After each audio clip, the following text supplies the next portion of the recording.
जय Hind.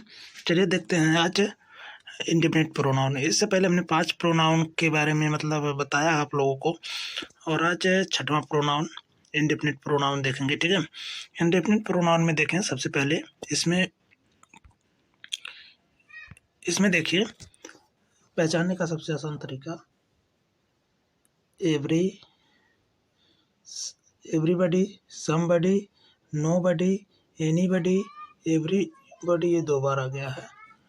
Someone, no one, anyone, everything, something, nothing, anything, all, some, any, both, another, much, few, little, ये सारे शब्द किसी न किसी रूप में जरूर आते हैं।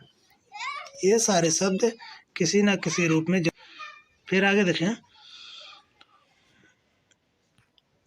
परिभाषा इसकी देखें।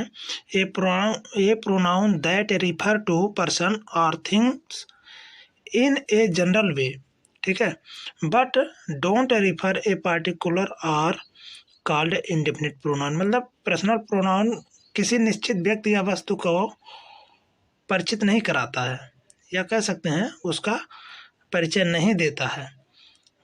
और परिचय कहाँ से देगा? निश्चित, जब इंडेफिनिट नाम है तो इससे आप समझ सकते हैं कि ये चीज़ अनिश्चितता को बताता। ठीक है, और वन के साथ हमेशा वंस का प्रयोग होता है। ये क्वेश्चन देखिए UPTT 2018 में आया था। वन शुड हेल्प वंस, यही वाला ऑप्शन सही था। ठीक है, वन के साथ हमेशा वंस का प्रयोग होता है। फिर आगे देखिए इसके कुछ एग्जाम्पल हैं। Somebody has stolen my watch, तो यहाँ समबडी किसको इंगित कर रहा है? Indefinite pronoun. किसी ने हमारी घड़ी चुरा ली, तो यहाँ देखिए पता नहीं कौन चुराया है ना। फिर all were drowned, many of them were Indians, many of them were Indians. चलिए देखें, all were drowned, many of them were Indians. ये कह रहा है ऑल वेयर ड्रोन्ड, सभी लोग डूब गए थे। Many of them were Indians, और उसमें से बहुत सारे लोग कैसे थे? भारतीय थे। ठीक है, तो यहाँ देखिए ऑल इंगित कर रहा है और साथ ही साथ मैनी भी इंगित कर रहा है। किसको? इंडेफिनिट प्रोनाउन को। One should do once duty, यहाँ देखिए वन का मतलब एक को नहीं इंगित कर रहा है। वन का मतलब प्रत्येक को, किसी को भी, हर किसी को क्या करनी चाहिए? अपनी ड्यूटी करनी चाहिए। One should minds one's own business, और देखिए वन के साथ ये जो वन है दोनों, इसके साथ हमेशा वंस का ही प्रयोग होता है। ठीक है, उसके ऑब्जेक्ट के रूप में जो भी आता है वो वंस ही आएगा, इतना ध्यान रखिएगा। आगे डिस्ट्रीब्यूटिव प्रोनाउन, ईच है, एवरी है, neither, either, none. Each, every, neither, every, none, ये सारी चीज़ें इसमें ज़रूर आती हैं। ठीक है, जैसे देखें these pronouns refer to person और things one at a time, non distributive pronoun. कहने का मतलब है वाक्य में दिए गए जो भी इस सेंटेंस में दिया गया ये बता रहा है कि जब किसी प्रत्येक को सूचित करता है, किसी प्रत्येक को सूचित करने का कार्य करता है, तो वहाँ पर डिस्ट्रीब्यूटिव प्रोनाउन होता है। ठीक है, और for this reason these are always singular, और इसी कारण इसको जो है हमेशा सिंगुलर के तहत रखा जाता है। ठीक है, क्योंकि इसमें एक एक व्यक्ति को इंगित किया जाता है। ठीक है, जैसे देखें ये प्रोनाउन हमेशा सिंगुलर होते हैं, इतना ध्यान रखिएगा। जो डिस्ट्रीब्यूटिव प्रोनाउन होता है हमेशा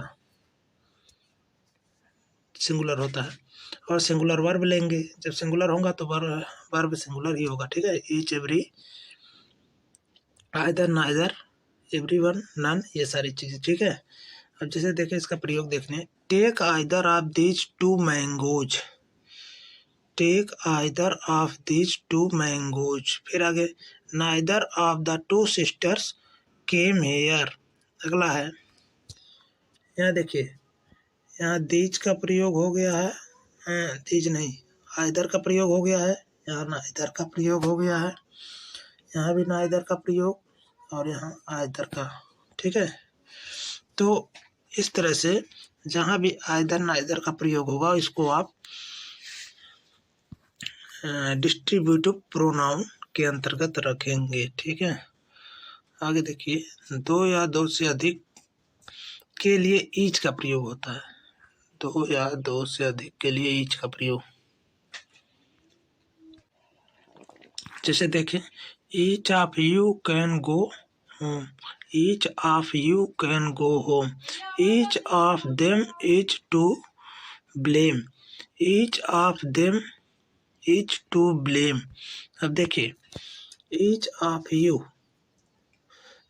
यहाँ देखिए each of you, each of you का मतलब हो जाता है तुम में से प्रत्येक, तुम में से प्रत्येक कैन गो होम, घर जा सकता है। अब देखिए, तुम में से प्रत्येक का मतलब पता नहीं कौन कौन है ना, तो यहाँ पर ये पता चल रहा है दो या दो से अधिक व्यक्ति हैं। Each of them is to blame, ठीक है। यहाँ भी देखिए वही चीज कहा गया है। आगे देखिए, दो या दो से अधिक, दो से अधिक के लिए, यहाँ दो या दो से अधिक के लिए है, और यहाँ दो से अधिक के लिए एनी, नन और नो वन का भी प्रयोग किया जाता है। जैसे none of them can do it, इनमें से कोई ये नहीं कर सकता है ना। Any of these four girl may dance, any of these यानी इनमें से और किन में से, फोर गर्ल्स, चार लड़कियों में से में डांस, मतलब डांस कर सकती हैं। तो यहाँ देखिए दो या दो से अधिक की चर्चा ये ऊपर वाले में की गई है, और यहाँ दो से अधिक की चर्चा की गई है, ठीक है। तो यहाँ पर ईच का प्रयोग हुआ है, और यहाँ पर आपका कह सकते हैं एनी या नन या नो वन का।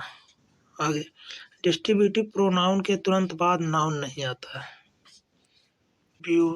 डिस्ट्रीब्यूटिव प्रोनाउन के बाद तुरंत नाउन नहीं आता है, और जबकि डिस्ट्रीब्यूटिव एडजेक्टिव के तुरंत पश्चात उससे संबंधित नाउन आता है। जैसे देखिए, क्योंकि दोनों चीज़ें लगभग मिलती जुलती हैं, इतना ध्यान रखिएगा। Neither of the statements is true, मतलब इनमें से कोई भी जो वक्तव्य है, कही गई बात है, वो सही नहीं है। Each of the boys gets a prize, इनमें से सभी बच्चों ने क्या प्राप्त कर लिया, प्राइज। अब देखिए, यहाँ ईच के बाद आप देम, आप बॉयज, चाहे जो चीज़ें आ जाती हैं, आप लगा रहता है ना, ये प्रोनाउन का काम करता है। लेकिन नाउन में क्या होता है, नाइदर, आइदर, ईच के तुरंत बाद क्या आएगा, नाउन। देखिए स्टेटमेंट क्या है, नाउन है, बॉय क्या है, नाउन है। तो इस तरह से इसके तुरंत बाद नाउन आता है। खैर इसको अभी हम आपको बताएंगे उसमें एडजेक्टिव में, ठीक है। एडजेक्टिव में सारी चीज़ें बताई जाएंगी। और अभी तो कितने प्रोनाउन, अभी दो बचे हैं। चलिए रिलेटिव भी देख लेते हैं, रिलेटिव काफ़ी बड़ा है। चलिए देख लेते हैं रिलेटिव प्रोनाउन। रिलेटिव का मतलब संबंध को बताता, ठीक है। और इसमें संबंध बताने का कार्य कौन करता है, हमेशा प्रश्नवाचक जो वाक्य क्या नाम है, सेंटेंस होते हैं, यही संबंध को बताने का कार्य करते हैं। A pronoun which show relation of noun is known, जो नाउन का संबंध बताता हो वही क्या होता है, रिलेटिव प्रोनाउन हो जाता है। जो प्रोनाउन दो वाक्यों को जोड़ने के लिए प्रयोग में आता है वही रिलेटिव प्रोनाउन होता है, ठीक है। जैसे देखिए, हु है, होम है, दैट है, विच है, ये सब रिलेटिव प्रोनाउन के उदाहरण। जैसे देखें, तो छोटे छोटे उपवाक्यों को जोड़ने का काम करता है। I know the man who came here study, मैं उस व्यक्ति को जानता हूँ, और जो केम हेयर स्टडी, जो यहाँ कल आया था। देखिए हु क्या कर रहा है, दोनों को जोड़ रहा है ना। जब भी हु है, होम है, या विच है, वेयर है, व्हाट है, ये सारी चीज़ें, दैट है, ये सारी चीज़ें बीच में आकर दो छोटे छोटे वाक्यों को जोड़ने का काम करती है, तो रिलेटिव प्रोनाउन हो जाता है, ठीक है। और यहाँ देखिए, यहाँ एक्सक्ला क्या नाम है, इंट्रोगेशन, इंट्रोगेशन नोट नहीं लगा है या इंट्रोगेटिव चिन्ह नहीं लगा, ठीक है। तो इससे भी आप समझ सकते हैं। I met Ram who had just return. फिर आगे देखिए, here is the book that you lent me. I have found the pen which, देखिए विच दिया है, आई लास्ट, ठीक है। I have found the pen, मैंने उस पेन को प्राप्त कर लिया, कलम को प्राप्त कर लिया, विच जिसे आई लास्ट, जिसे मैं खो दिया था। तो इस तरह से आप समझ सकते हैं। रिलेटिव प्रोनाउन का नंबर और जेंडर वही होता है, उससे पूर्व प्रयुक्त नाउन, और देखिए नंबर जेंडर वही होता है, पूर्व प्रयुक्त नाउन या प्रोनाउन का होता है, मतलब जो नाउन या प्रोनाउन में प्रयुक्त होता है। रिलेटिव प्रोनाउन से पहले उसका एंटीसेडेंट यानी पूर्ववर्ती आता है, किंतु कभी कभी